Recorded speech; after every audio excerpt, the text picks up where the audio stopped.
Paano po ba ang tamang tugon sa tuwing tayo ay tumatanggap ng banal na Eucharistia?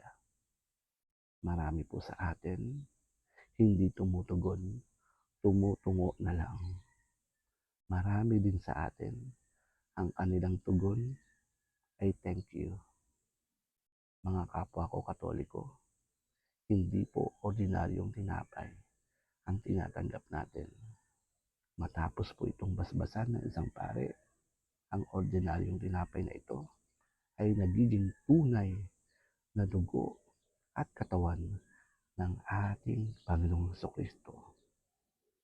Ang sabi sa Biblia, ang katawan at dugo na ito ang siyang magbibigay sa atin ng buhay na walang hanggan.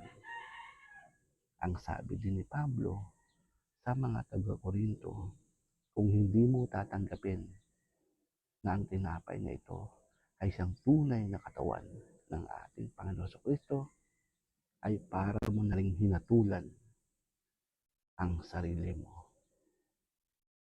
Magkape muna po tayo.